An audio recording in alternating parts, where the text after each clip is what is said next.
ಅಂದರೆ ಈ ಪ್ರಶ್ನೆ ಹೆಂಗೆ ಅನ್ಸುತ್ತೆ ಈಗ ನಾನು ಕೇಳೋದು ಅಂತ ಹೇಳಿದ್ರೆ ಅದು ಫ್ಯಾಕ್ಟೇ, ಬಟ್ ನೀವು ಅಬ್ಸರ್ವ್ ಮಾಡಿದಿರಲ್ಲ ನನಗೆ ಗೊತ್ತಿಲ್ಲ.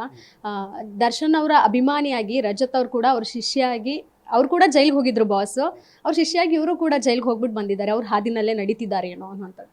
ಇಲ್ಲ ಮೇಡಮ್, ಅವ್ರ ಪಾಪ ಅವ್ರದ್ದೇ ಅವ್ರ ಪರ್ಸನಲ್ ಜೀವನ ಇದೆ, ಅದ್ರ ಬಗ್ಗೆ ಕಮೆಂಟ್ ಮಾಡೋಕ್ಕೆ ನಾನು ಯಾರಲ್ಲ. ನಾನು ಮಾಡಿದ ತಪ್ಪಿಗೆ ನಾನು ಹೋಗಿ ಬಂದೆ ಅಷ್ಟೇ. ಸೊ ಅವ್ರನ್ನ ನಾನೇನು ಫಾಲೋ ಮಾಡ್ತಾ ಇಲ್ಲ ಈ ಥರ ವಿಷಯದಲ್ಲಿ. I am A huge follow of his movies, not his personal life. ಅವರು ಹೋಗಿ ಬಂದರು ಅಂತ ನಾನು ಹೋಗಬೇಕು ಅಂತೀನಿ. ನಾನು ಮಾಡಿದ ತಪ್ಪಿಗೆ ನಾನು ಹೋಗಿ ಬಂದಿದ್ದು. ಸೊ ಇದರಲ್ಲಿ ಅವ್ರದ್ದು ಇನ್ವಾಲ್ವ್ಮೆಂಟ್ ಏನೂ ಇಲ್ಲ, ಆಮೇಲೆ ನಂದು ಇನ್ವಾಲ್ವ್ಮೆಂಟ್ ಅವ್ರ ಜೀವನದಲ್ಲಿ ಏನಿಲ್ಲ. ಇನ್ನೊಂದು ವಿಡಿಯೋ ವೈರಲ್ ಆಯಿತು, ನೀವು ಜೈಲಿಂದ ಎಲ್ಲ ಮುಗಿಸ್ಕೊಂಡು ಎಲ್ಲವನ್ನು ಮುಕ್ತಾಯ ಆಯಿತು ಅನ್ನೋ ಅಷ್ಟರಲ್ಲಿ ಆ್ಯಪಲ್ ತಿನ್ಕೊಂಡು ಬರ್ತಾ ಇದ್ರಲ್ವಾ, ಆ ವಿಡಿಯೋ ಎಷ್ಟು ವೈರಲ್ ಆಯಿತು ಅನ್ನೋಂಥದ್ದು ನೀವು ಕೇಳಿರ್ತೀರ. ಒಂದು ಆ್ಯಪಲ್ ತಿಂದಿದ್ದು ವಿಡಿಯೋ ಕೂಡ ಅಷ್ಟು ವೈರಲ್ ಆಗುತ್ತಾ? ಬಹುಶಃ ಸಿನಿಮಾ ಕೂಡ ಆಗಲ್ಲ ಅನ್ಸುತ್ತೆ. ಇಲ್ಲ ಮೇಡಮ್, ತುಂಬ ಹೊಟ್ಟೆ ಹಸಿತಾಯಿತು, ಆ್ಯಪಲ್ ತಿರ್ಕೊಂಡು ಬಂದೆ. ಅದನ್ನು ಈ ಥರ ತಿರುಗಿಸ್ಬಹುದು ಅಂತ ನನಗೆ ಗೊತ್ತಿರಲಿಲ್ಲ. ಬಟ್ ಒಳ್ಳೇದಾಗಲಿ, ಏನೇನೋ ಮಾಡ್ತವ್ರೆ ಮಾಡ್ಕೊಳ್ಳಿ, ಏನು ಮಾಡೋಕ್ಕಾಗಲ್ಲ. ನೀವು ಇಷ್ಟು ಕೂಲಾಗಿ ಹೇಗೆ ತಗೋತಾ ಇದ್ದೀರಾ ವಿಷಯನ ಅಂತ? Madam, I very positive person. ಎಲ್ಲ ಅನ್ಕೊಂಡಿದ್ದೇನು ನಂಗೆ ದುರಾಂಕಾರ ಜಾಸ್ತಿ, ಅದು ನಾನು ವೆರಿ ಪಾಸಿಟಿವ್. ನಾನು ತಲೆನೇ ಕೆಡ್ಸ್ಕೊಳ್ಳಲ್ಲ ಇದಕ್ಕೆಲ್ಲ. ಏನೋ ನಗಾಡ್ಕೊಂಡು ಅದೇನೋ ತಿರ್ಗಿ ಅದು ರೇಣುಕಾ ಸ್ವಾಮಿ ಕೊಲೆಗಾಲ ನಾನು ಲಿಂಕ್ ಮಾಡ್ತವ್ರೆ. ನಂಗೆ ನಗು ಬರುತ್ತಿದ್ದಲ್ಲ ನೋಡಿದ್ರೆ. ನಾನು ಯಾಕೆ ಹೋಗ್ಬಿಟ್ಟು ಆ ಡಮ್ಮಿ ನನ್ನ ಮಗನ್ನ ಇದರಲ್ಲಿ ಅವ್ನು ಸತ್ತಿರೋ ಜಾಗದಲ್ಲಿ ನಾನೇ ಹೋಗಿ ಎಸಿಲಿ ಮಚ್ನ. ನನಗೆ ಐಡಿಯಾನೂ ಇರಲಿಲ್ಲ, ಏನೋ ಸುಮ್ಮನೆ ಎಸ್ಬಿಟ್ಟು ಹೋದೆ. ಇವಾಗ ನೋಡ್ರೆ ಅವ್ನು ಸತ್ತಿರೋ ಜಾಗದಲ್ಲಿ ನಾನು ಎಸ್ತಿದ್ದೀನಿ. ಅದಕ್ಕೆ ರೇಣುಕಾ ಸ್ವಾಮಿ ಕೊಲೆಗೂ ಇವನಿಗೂ ನಂಟಿದೆ, ಏನೇನೋ ಮಾಡ್ತವ್ರೆ. ನಾನು ಅದಕ್ಕೆ ನಗು ಬರುತ್ತೆ ಅಷ್ಟೇ ಇದೆಲ್ಲ ಕೇಳಿದಾಗ. ನಿಮ್ಮ ಮನೇಲಿ ಹೆದರ್ಕೊಂಡಿದ್ರ ಅಪ್ಪ ಅಮ್ಮ, ಏನು ಬಂದು ಸಮಾಧಾನ ಮಾಡಿದ್ರಿ ಅಂತ? ಇಲ್ಲ, ಬೇಜಾರು ಮಾಡ್ಕೊಂಡಿದ್ರೆ, ಹೆದರ್ಕೊಂಡಿರಲಿಲ್ಲ.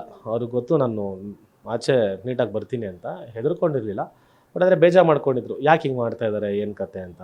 ಇದೆಲ್ಲವನ್ನು ಹೊರತುಪಡಿಸಿ ವಿನಯ್, ನಾನು ಒಂದು ಸ್ಟೇಟ್ಮೆಂಟ್ ನಿಮ್ಗೆ ಕ್ಲಾರಿಫೈ ಮಾಡ್ತೀನಿ. ವಿನಯ್ ಅವರು ಫಸ್ಟ್ ರಿಯಾಕ್ಷನ್ ಗ್ಯಾರಂಟಿ ನ್ಯೂಸ್ಗೆ ಕೊಟ್ಟಿದ್ದು, ಹೊರಗೆ ಬಂದಮೇಲೆ ಅವರು ಪಾಸಿಟಿವ್ ಆಗೇ ಮಾತಾಡಿದ್ರು. ಇದರಲ್ಲಿ ಯಾರನ್ನೂ ನಾನು ಬ್ಲೇಮ್ ಮಾಡೋಕ್ಕಾಗಲ್ಲ, ನನ್ನ ಟೈಮ್ ಸರಿ ಇರಲಿಲ್ಲ ಅಂತ ಹೇಳಿದ್ರು. ಕೊನೆಯದಾಗಿ ನಾನು ಆ್ಯಕ್ಚುಲಿ ಫನ್ನಾಗೆ ಕೇಳಿದ್ದು ಒಂದು ಪ್ರಶ್ನೆನ, ಏನಂದರೆ ಇನ್ನು ಮುಂದೆ ಏನಾದರೂ ರಜತ್ ಅವ್ರ ಜೊತೆ ರೀಲ್ಸ್ ಮಾಡೋಂಥ ಧೈರ್ಯ ಮಾಡ್ತೀರಾ ಅಂತ ಫನ್ನಾಗಿ ಕೇಳಿದೆ. ಅವರು ನಕ್ಕೊಂಡೇ ಹೇಳಿದ್ರು, ನಗುಮುಖದಿಂದನೇ ಬೇಡಪ್ಪ ಬೇಡ ಅಂತ ನಗುಮುಖದಿಂದ ಹೇಳಿದ್ರು, ಹೊರತಾಗಿ ಯಾವುದೇ ಸಿಟ್ಟಿಂದ ಕೋಟಿ ಕೊಟ್ಟರು ನಾನು ಮಾಡಲ್ಲ ಅನ್ನೋವಂಥದ್ದು ಪದ ಎಲ್ಲೂ ಬಳಸಿಲ್ಲ ಅವರು. ಅದೇ, ಬಟ್ ನಾನು ಅದನ್ನ ಎಲ್ಲೂ ಅಬ್ಸರ್ವ್ ಮಾಡಿಲ್ಲ. ಯಾಕಂದ್ರೆ ನಾನು ಯಾವುದೂ ಇಂಟರ್ವ್ಯೂ ನೋಡಿರಲಿಲ್ಲ. ನಾನು ಸ್ವಲ್ಪ ನನ್ನ ಮೈಂಡು ಡೈವರ್ಟ್ ಆಗಿಬಿಡುತ್ತೆ ಅಂತ ನಾನೇನು ನೋಡಿರಲಿಲ್ಲ. ಬಟ್ ಆದರೆ ಇವತ್ತು ಬಂದಿದ್ದವ್ರು ಇಂಟರ್ವ್ಯೂ ಎಲ್ಲ ಅದೇ ಕೇಳಿದ್ರು, 1 ಕೋಟಿ ಕೊಟ್ಟರು ನಾನು ಅವನ ಜೊತೆ ರೀಲ್ಸ್ ಮಾಡಲ್ಲ ಅದು ಇದು ಅಂತ. ನಾನು ಅದಕ್ಕೆ ಅವಶ್ಯಕತೆ ಏನಿಲ್ಲ. ನಾನು ಯಾವತ್ತೂ ವಿನೀನ ಮಾಡಬೇಕು ಅಂತ ಕೇಳಿಲ್ಲ. ಆಮೇಲೆ ವಿನಿ ನನ್ನೂ ಏನು ಕೇಳಿಲ್ಲ ರೀಲ್ಸ್ ಮಾಡೋಕ್ಕೆ. ಇಟ್ ವಾಸ್ ಮಾಡೋಣ ಅನ್ನೋದಿತ್ತು, ಮಾಡಿದ್ವಿ. ಅದು ಬಿಟ್ಟರೆ ಮಾಡೋ ಅವಶ್ಯಕತೆ ಏನಿಲ್ಲ ಅಂತಲೂ ಹೇಳಿದೆ ನಾನು. ಬಟ್ ಅದೇ ನನಗೆ ಗೊತ್ತಿರಲಿಲ್ಲ ಇದು. Might be it's fun, I'll take it in a good way ಅಷ್ಟೇ. Done, thank you. ನೀವು ಮಾಡ್ತೀರಾ ಇನ್ಮೇಲೆ? ನನಗೇನು ತೊಂದರೆ ಇಲ್ಲ. ಇವಾಗಲೂ ಮಾಡು ಅಂದರೆ ಬಂದು ಕರ್ಕೊಂಡ್ಬಿಡ್ತೀನಿ ಅವನ್ನ, ನನಗೇನು ತೊಂದರೆ ಇಲ್ಲ. ಅವ್ನು ಧೈರ್ಯ ಮಾಡ್ಬೇಕಷ್ಟೇ ಅದಕ್ಕೆ.